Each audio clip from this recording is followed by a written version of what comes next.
तुमची सुरळीची वडी परफेक्ट बनत नाही आहे. आजच्या व्हिडिओमध्ये आपण सॉफ्ट आणि तोंडात टाकताच विरघळणारी सुरळीची वडी कशी बनवता येईल हे पाहणार आहोत.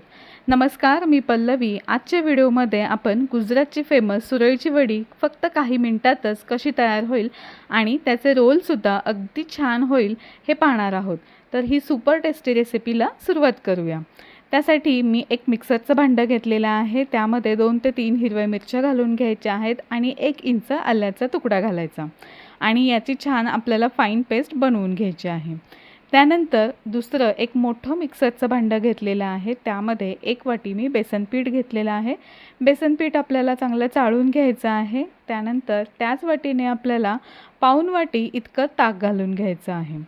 आता यामध्ये आपण घालूया हळद, चवीनुसार मीठ, साखर घालायची आहे आणि जी आपण वाटून घेतलेली मिरची आलं आहे त्याची पेस्ट घालून घ्यायची. यानंतर आपल्याला 2 वाट्या पाणी लागणार आहे. त्यातलं 1च वाटी आपण पाणी यामध्ये घालून घेणार आहोत आणि यामध्ये घालायचं आहे 1 चमचा मैदा. मैदा घातल्याने ही सुरळीची वडी एकदम छान एकसारखी होते.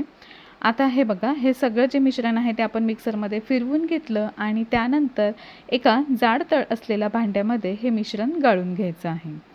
मिश्रण असं गाळून घेतलं की जो ताकाचा थोडा चोथा असेल किंवा वाटलेलं आलं मिरचीचा चोथा निघून गेल्यामुळे पिठामध्ये अजिबातही गुठळी होत नाही.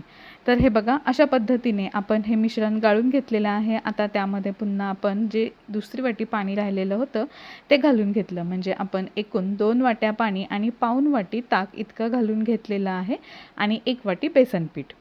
तर अशा पद्धतीने आपलं हे सगळं मिश्रण आता छान तयार झालेलं आहे. आता मध्यम आचेवरती आपल्याला हे मिश्रण शिजवून घ्यायचं आहे.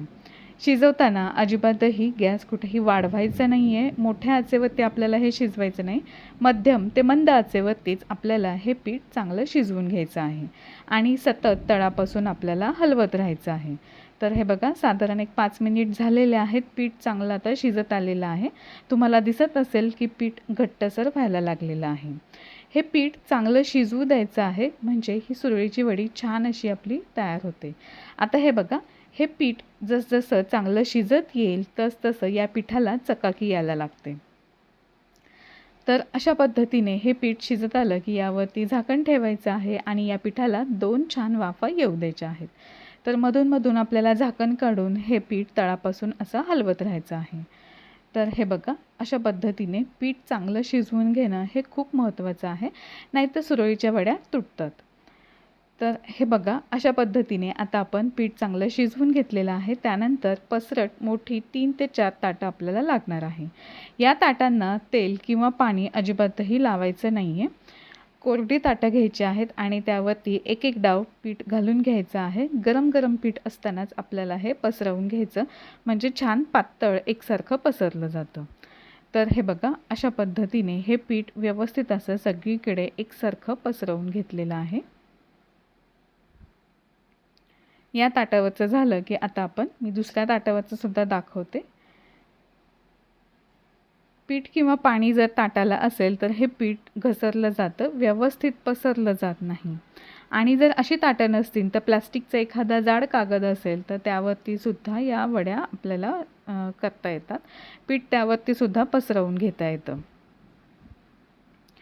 तर हे बघा, अशा पद्धतीने पीठ व्यवस्थित असं पसरवून झालेलं आहे. आता यावरती आपण घालणार आहोत ओला नारळ आणि त्यानंतर घालायची आहे त्यावरती बारीक चिरलेली कोथिंबीर.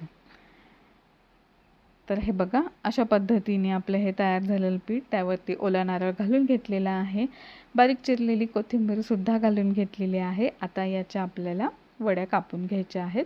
तर हे बघा, अशा पट्ट्या कापून घेतलेल्या आहेत आणि त्यानंतर हात एकदम स्वच्छ आणि कोरडा असायला पाहिजे.